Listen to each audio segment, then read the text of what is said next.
de, voilà, donc vous demandez à votre patiente de vous ramener des photos qui sont anciennes. Vous allez voir l'apparition de cette exophtalmie. Parfois, elle se fait progressivement, elle passe inaperçue. Et regardez, vous avez l'exophthalmomètre, vous avez la rougeur palpébrale ou conjonctivale avec le chémosis, vous avez la rétraction, regardez, un regard qui est fixe c'est un regard qui fait peur.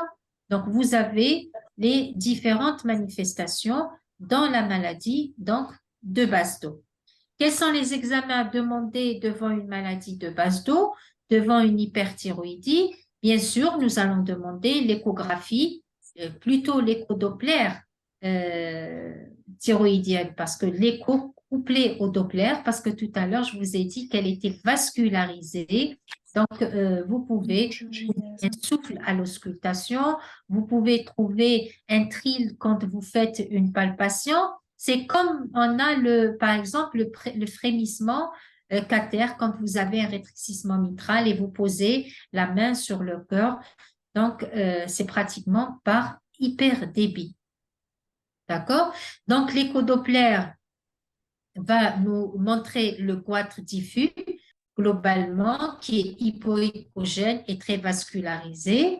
Ensuite, donc vous savez que l'écho-Doppler, c'est un examen morphologique. Il va nous renseigner sur la morphologie et puis ça va nous servir d'examen de référence avant le traitement.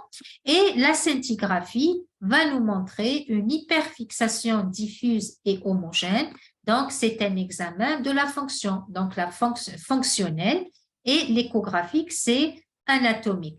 Bien sûr, il faut faire attention, la scintigraphie est contre-indiquée au cours de la grossesse. Quand on a un doute sur la maladie de Basedow, on va demander les anticorps antirécepteurs de la TSH, plus ou moins les anticorps anti-TPO quand on a un doute sur la maladie de Basedow. Parfois, le tableau est tellement évident qu'on n'a même pas besoin de demander les anticorps.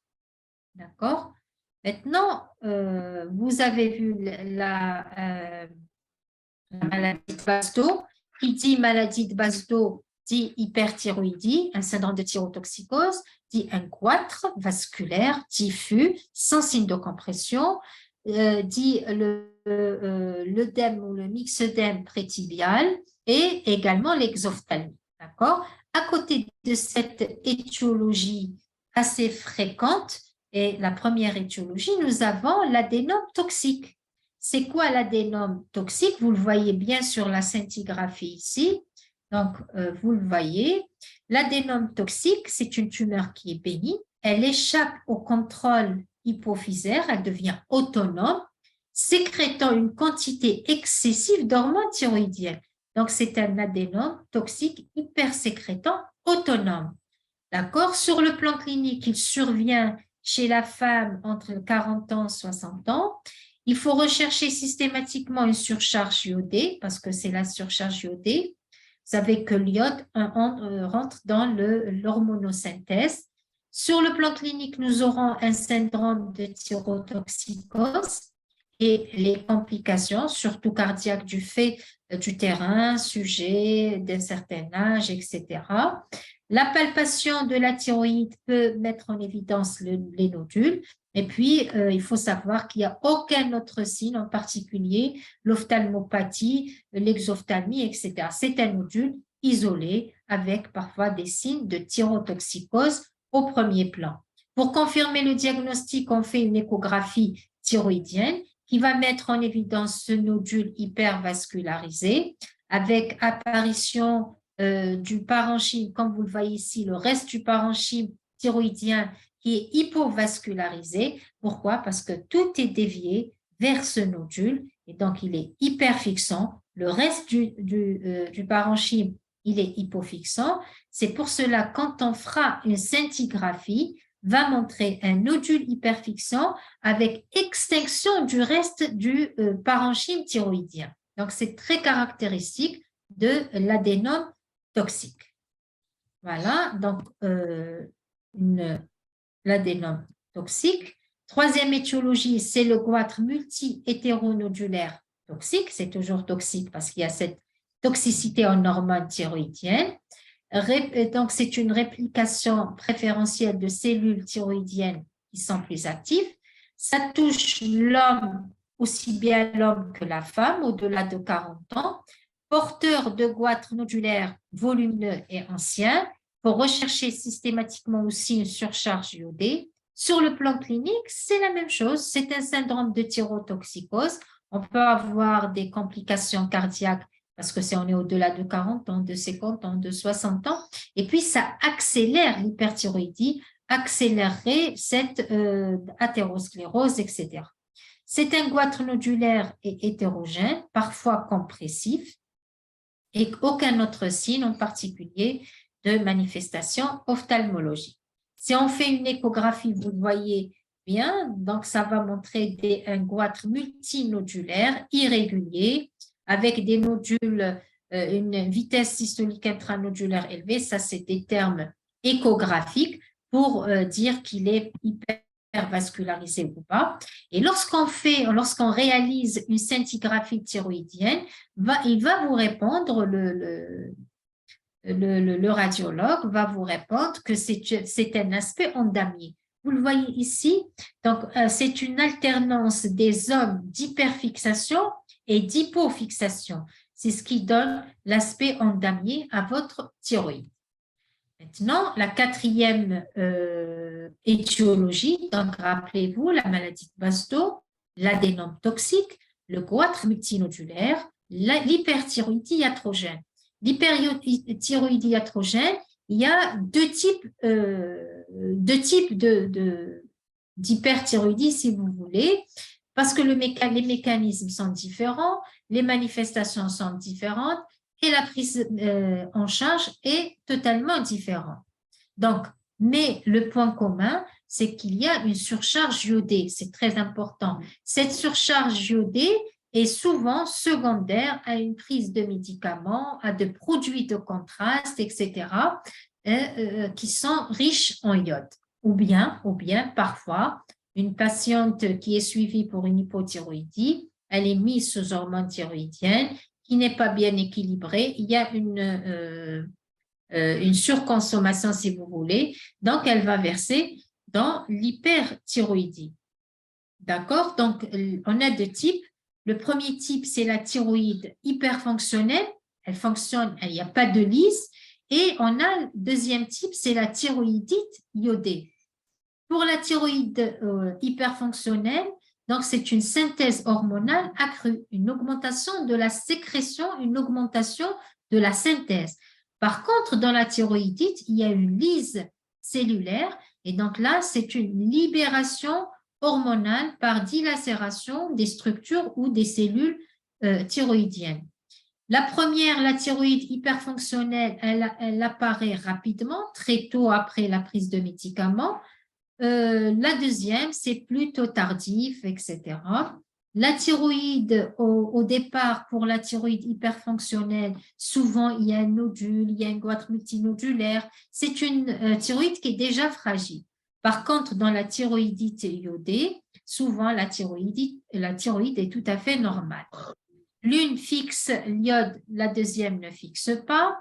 Le pronostic dans la thyroïde hyperfonctionnelle, on a une régression spontanée des manifestations, alors que dans la thyroïdite, il y a une régression, mais si la lyse est assez importante et elle dure dans le temps, donc elle peut entraîner une hypothyroïdie secondaire, qu'elle soit transitoire ou elle peut rarement être définitive. Pour le traitement de ces hyperthyroïdie iatrogène, dans la thyroïde hyperfonctionnelle, c'est généralement ça, il y a une restitution ad intégram, mais si les manifestations sont très importantes, elles sont gênantes, on peut aller aux antithyroïdiens de synthèse, une courte durée, en attendant que les manifestations s'amentent. Pour la thyroïdite iodée, ça peut être des phénomènes inflammatoires, des phénomènes auto-immuns, etc. Parfois, on est amené à utiliser une corticothérapie de courte durée. Là, c'était pour l'hyperthyroïdie iatrogène.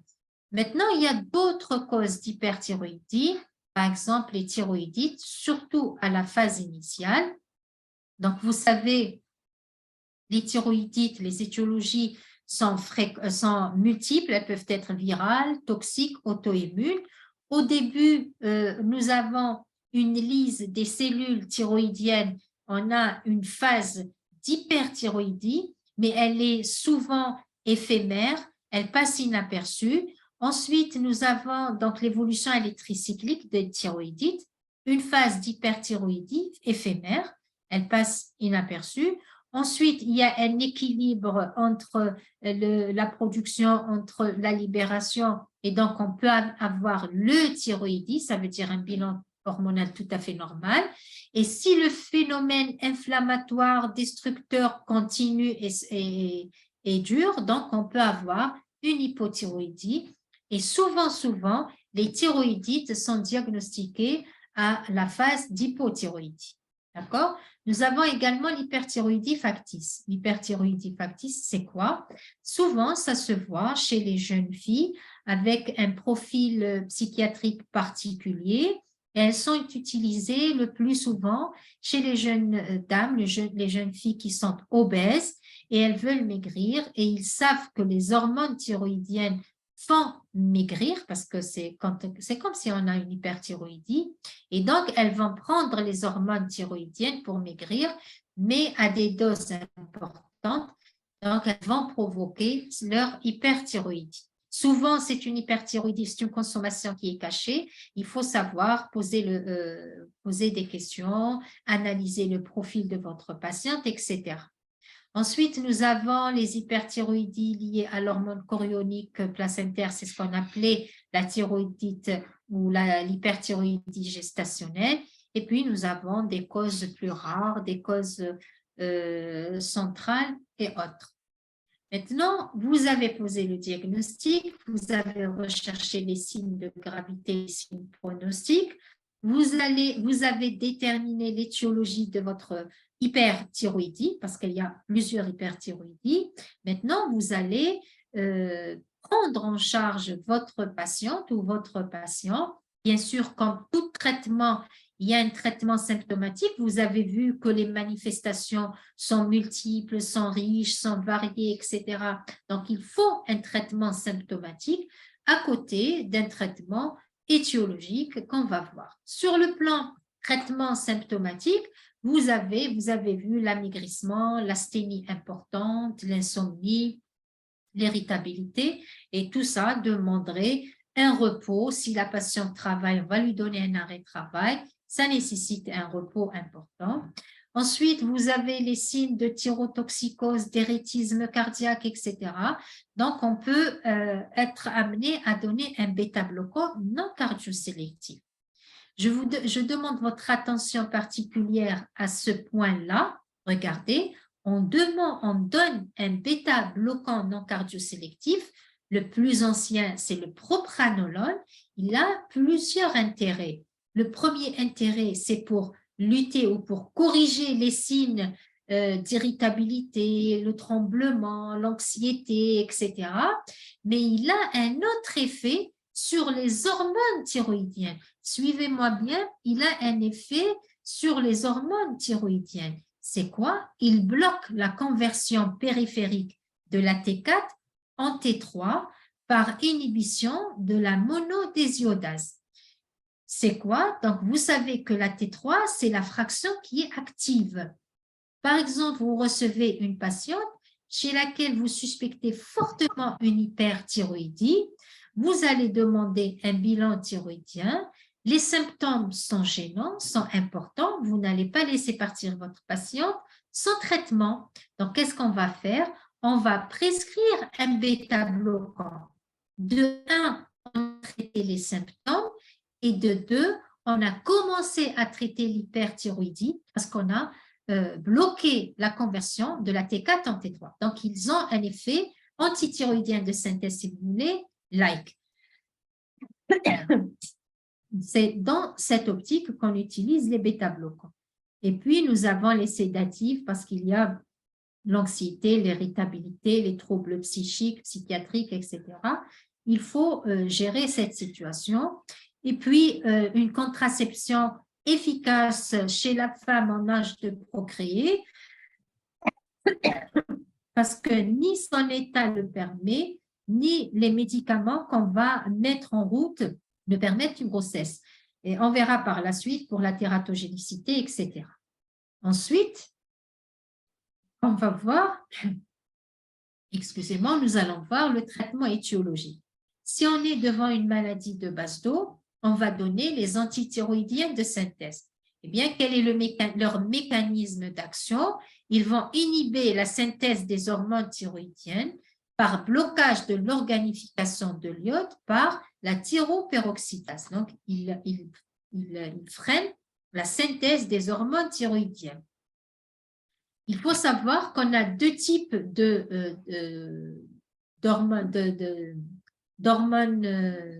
d'antithyroïdiennes de synthèse. Nous avons les imidazolés et les thiouracils. Quelle est la différence? Il faut savoir que ceux qu'on utilise en pratique, c'est les imidazolés, c'est le carbimazole. C'est celui qui est utilisé en pratique, qui est disponible.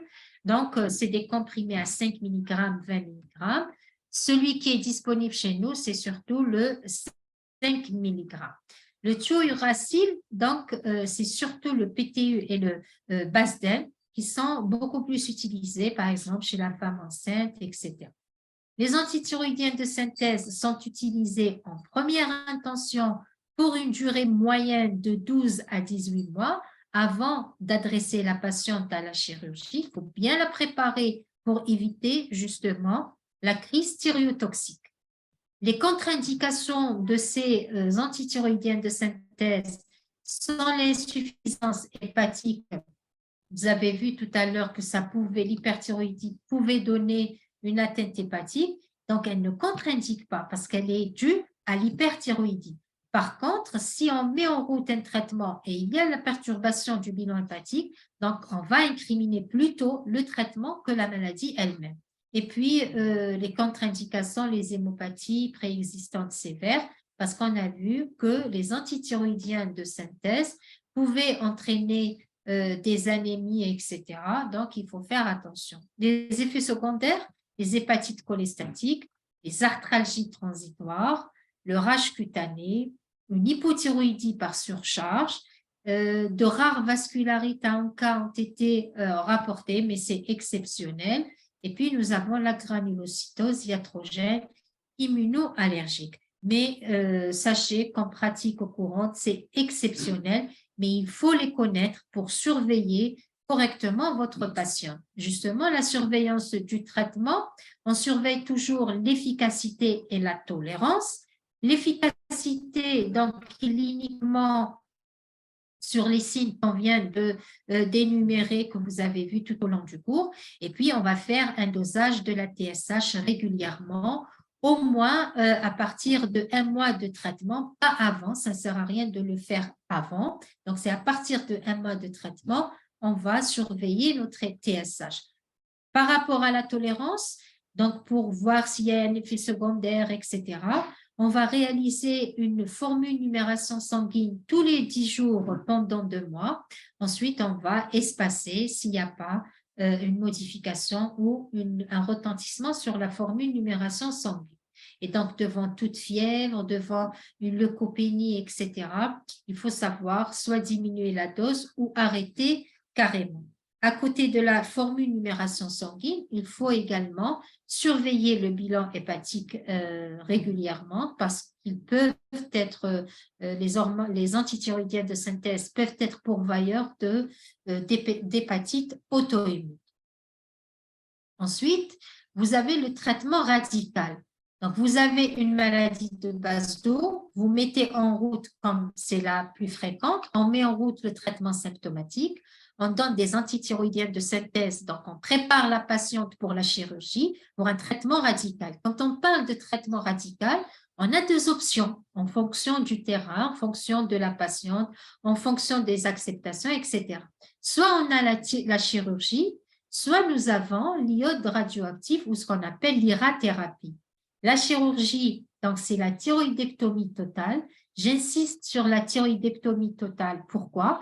Parce qu'en pratique, avant, on faisait des subtotales, on enlevait le nodule, etc. Et on voyait qu'au bout de 5 ans, de 10 ans, de 15 ans, ça récidivait.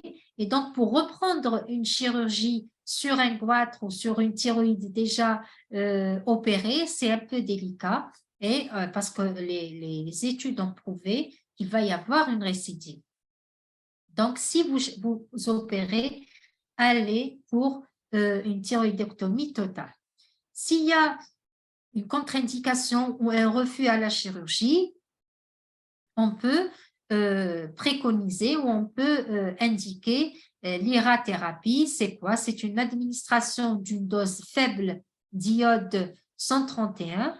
Il va entraîner une destruction du parenchyme thyroïdien. D'ailleurs, ça va entraîner par la suite à la longue une hypothyroïdie, auquel cas il faudra substituer une hormone thyroïdienne. Les deux techniques sont indiquées dans les situations suivantes. En cas d'échec ou de récidive ou de contre-indication au traitement médical, lorsqu'on a une cardiothyréose, si on a un goitre volumineux et disgracieux, donc sur le plan esthétique, si nous avons des nodules suspects, etc., allez-y sur le traitement radical, notamment la chirurgie. Et puis, quelle que soit la technique, il est formellement contre-indiqué de recourir à un traitement radical dans deux situations particulières. Premièrement, en absence de thyroïdie, je répète, il faut opérer en euthyroïdie parce qu'il y a le risque de la crise aiguë thyrotoxique qui peut être fatale. Et puis, nous avons les ophtalmopathies dysthyroïdiennes qui ne sont pas stables, donc évitez d'opérer parce que ça va aggraver justement cette ophtalmopathie. Et puis, pour l'irathérapie, pas pour la chirurgie, l'irathérapie, la grossesse et l'allaitement sont deux contre-indications formelles. Maintenant, ça, c'est un tableau récapitulatif où comparant les deux gestes, les deux traitements thyroïdectomie totale ou l'iode radioactif, quels sont les avantages de l'un, les inconvénients de l'autre, chez qui proposer la thyroïdectomie, chez qui il faut proposer l'iode radioactif, vous le voyez ici. Il résume les deux cas. Je vous laisserai le soin de le voir à tête reposée. Maintenant, les autres situations en dehors de la maladie de Pasteau, si nous avons un goitre multinodulaire ou un nodule toxique, c'est la même chose. On traite par les antithyroïdiennes de synthèse pendant une durée moyenne de 18 à 24 mois. Ensuite, on adresse le patient lorsqu'il est en euthyroïdie, soit à la chirurgie, soit à l'irathérapie. Ensuite, pour l'hyperthyroïdie iatrogène, vous avez vu tout à l'heure, nous avons deux types. Le type 1, s'il est fonctionnel, et le type 2, c'est la thyroïdite. Si c'est un type 1 par surcharge iodée, c'est les antithyroïdiennes de synthèse. Parfois, il y a la restitution à d'intégrants, nous n'avons même pas besoin de traiter. Le type 2, c'est un traitement symptomatique associé à une corticothérapie de courte durée. Si c'est une hyperthyroïdie factice, là, la patiente aurait pris des hormones thyroïdiennes, donc il faut les arrêter et puis adresser la patiente en consultation de psychiatrie parce que souvent, il y a un terrain fragile sous-jacent. Dans les thyroïdites, donc ça reste un traitement symptomatique parce que souvent, c'est transitoire, c'est court, mais ça passe plutôt vers l'hypothyroïdie. Maintenant, devant une crise aiguë thyrotoxique qui, heureusement, de plus en plus exceptionnelle, il faut un traitement d'urgence, admettre la patiente en unité de soins intensifs en réanimation, entreprendre les mesures générales de réanimation sans attendre et mettre des antithyroïdiennes de synthèse à forte dose sans attendre la confirmation hormonale parce que parfois ça prend du temps, donc il faut commencer le traitement parce que c'est une course contre la montre, c'est un pronostic vital qui est mis en jeu. Mettre le propranolol par voie veineuse, des corticoïdes, Parfois, parfois, dans les situations extrêmes, on peut aller recourir à des échanges plasmatiques chez notre patiente. Heureusement que c'est une forme ou une complication de plus en plus rare. Voilà, nous avons fait le tour de la question sur les hyperthyroïdies. Maintenant, que retenir que l'hyperthyroïdie est une endocrinopathie fréquente qui touche surtout la femme. Elle a des manifestations cliniques qui sont multiples, non spécifiques, donc ce qui lui vaut la dénomination de grande simulatrice. Il faut y penser, quel que soit le motif de consultation, recherchez une dysthyroïdie, palpez votre thyroïde, examinez votre thyroïde, parce que la thyroïde, il y a l'inspection, la palpation et l'auscultation. Elle s'ausculte parce qu'elle est vascularisée. Donc, les hyperthyroïdies sont de causes multiples, mais elles sont dominées par la maladie de Basedow. Je pense maintenant que vous connaissez la maladie de Basedow, vous avez mémorisé le faciès, donc le morphotype de la maladie de Basedow. Le diagnostic repose sur le dosage des hormones, donc essentiellement sur la TSH, et l'importance, la profondeur sur les fractions. Le traitement des hyperthyroïdies repose sur les antithyroïdiens de synthèse, sur la chirurgie, et cela en fonction de l'étiologie. Voilà, nous avons terminé. Nous avons fait un tour de la question. Maintenant, si vous avez des questions, si vous avez des remarques, des commentaires, je suis à vous.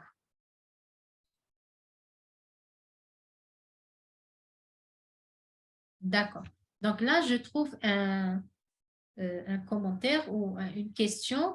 Est-ce qu'on peut utiliser les antithyroïdiens de synthèse en cas de grossesse? Alors, vous avez les deux types. Vous avez les imidazolés et le thiouracil, c'est-à-dire vous avez le carbimazole. Le carbimazole, normalement, il est contre-indiqué en cas de grossesse. Mais en pratique courante, on a eu à traiter des grossesses, des hyperthyroïdies gestationnelles avec de petites doses sans avoir observé de malformations ou de complications. Il faut savoir, mais sur le plan éthique, les antithyroïdiens type carbimazole est contre-indiqué. Par contre, celui qui est, parce qu'il y a le passage placentaire, etc. Par contre, c'est le PTU qui est autorisé, mais il est à usage hospitalier chez nos patientes au cours de grossesse. Voilà. Quelle est la cause la plus fréquente chez l'homme? Vous savez, quel que soit l'homme ou la femme, la maladie de Basedow reste la cause la plus fréquente. Et sachez une chose, que lorsque l'hyperthyroïdie survient chez l'homme, qui n'est pas sans terrain normalement, ça donne des formes graves et c'est souvent, c'est des cardiothyréoses. D'accord? Ça, c'est un message. Lorsqu'une pathologie survient sur un terrain qui n'est pas le sien, elle est plus grave. C'est-à-dire, si c'est une pathologie de la femme qui survient chez l'homme, elle est plus grave chez l'homme que chez la femme. L'homme, la maladie de Basedow reste la plus fréquente et quand elle survient chez l'homme, elle se complique d'une cardiothyréose. Alors, pourquoi le traitement par iode radioactif, attendez, est contre-indiqué en absence de thyroïdie? Non, je n'ai pas dit ça. Traitement radioactif, le traitement... Alors, parfois, quand on donne de l'irathérapie, d'accord, il faut que la patiente ou le patient, parfois, ils doivent être en hypothyroïdie pour la fixation. Voilà. Mais généralement, il faut que les chirurgies, etc., il faut que la patiente soit en euthyroïdie. La leuconeutropénie est due aux antithyroïdiens ou à l'hyperthyroïdie. Alors, la leuconeutropénie est due à l'hyperthyroïdie. D'accord. Elle peut être une manifestation de l'hyperthyroïdie. Pourquoi? Parce que les hormones thyroïdiennes interviennent dans l'érythropoïèse, etc. Comme elle peut être une complication ou un effet secondaire des antithyroïdiens de synthèse. C'est pour ça, avant de mettre en route le traitement, il faut faire une formule numération sanguine. Si on a une leuconeutropénie ou une anomalie à l'hémogramme, avant de mettre le traitement, ça veut dire c'est lié à l'hyperthyroïdie et le traitement va corriger justement cette anomalie. Par contre, si on a une formule numération sanguine qui est tout à fait normale, après la mise en route des antithyroïdiens de synthèse, nous avons une perturbation de cette formule. À ce moment-là, il faut voir est-ce qu'on doit diminuer seulement la dose ou bien arrêter carrément s'il y a une fièvre, s'il y a une leuconeutropénie, s'il y a une lymphopénie, une agranulocytose, etc.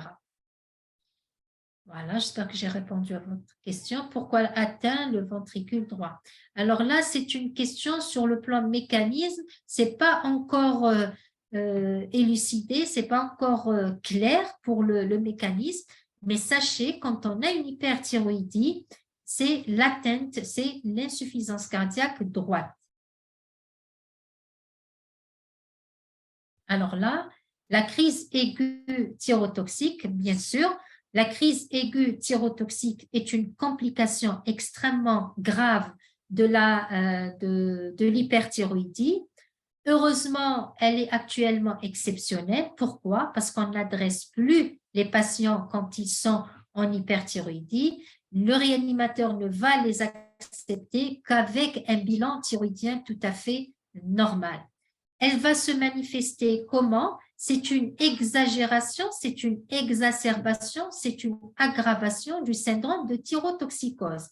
Donc, vous aurez des signes d'hyperthyroïdie tout simplement qui sont très exagérés. Vous aurez de la fièvre, vous aurez de la déshydratation, des vomissements, une diarrhée profuse, vous aurez des troubles de la conscience, d'accord? Donc, tout ça est exagéré et parfois le coma, et quand on ne traite pas correctement, ça peut aboutir au décès de la patiente.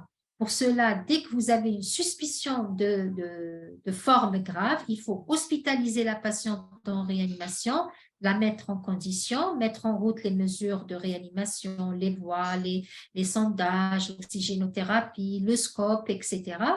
Et commencer le traitement antithyroïdien de synthèse avant même d'attendre la confirmation hormonale, surtout si la patiente est déjà connue pour un antécédent thyroïdien. Voilà, c'est le résumé. Quand on arrête le traitement antithyroïdien chez une femme en postpartum. Alors, le traitement n'est pas lié au postpartum ou la grossesse. Le traitement, il faut traiter correctement votre hyperthyroïdie entre 18 à 24 mois, c'est-à-dire à peu près 2 ans de traitement, et vous adressez la patiente à la chirurgie, surtout si c'est une maladie de base d'eau. Maintenant, si c'est une thyroïdite ou une hyperthyroïdie gestationnelle, etc., ça va rentrer dans l'ordre et vous allez voir, vous allez arrêter progressivement votre traitement. Alors, comment on peut avoir un manque de conscience sur le plan neurologique alors qu'on a un hypermétabolisme général? Vous savez que les hormones thyroïdiennes interviennent sur tous les organes neurologiques, le cardiaque, digestif, sur le psychique, etc. Donc, l'hypermétabolisme est une chose et les complications neurologiques en sont d'autres mécanismes. Alors, le goitre et la dermopathie, est-ce qu'ils sont des signes constants? Non, ils ne sont pas constants, mais ils sont spécifiques de la maladie de Basedow. Voilà, quel est le seuil chez la femme enceinte? Alors, ça, c'est une question d'ordre général. La femme enceinte, c'est en fonction du trimestre. Si on est, vous savez que l'enfant a besoin d'hormones thyroïdiennes, D'accord? Si on est dans les premiers trimestres, c'est une TSH aux alentours de 2, voire 2,5. D'accord? Si on est au dernier trimestre, c'est une TSH aux alentours de 3. Donc, au-delà, c'est pas bon. Au-deçà, c'est pas bon. Donc, il faut respecter 2 à 2,5 les premiers, la première, si vous voulez, les premiers trimestres de la grossesse. Jusqu'à 3, on tolère dans le 3e trimestre. Voilà, je pense que j'ai répondu à toutes vos questions. Même si vous avez des questions, vous pouvez activer vos micros, poser vos questions, c'est quand vous voulez. Vous n'avez pas d'autres questions? Voilà, je pense, attendez, je vois 2 petits messages qui s'affichent. Voilà, merci à vous aussi. Voilà, donc je vais vous envoyer le support pédagogique, le support du cours et je vous souhaite bon courage et travaillez bien. Même si vous avez d'autres questions, vous pouvez me les envoyer sur ma boîte mail. Il n'y a pas de problème, il n'y a pas de souci.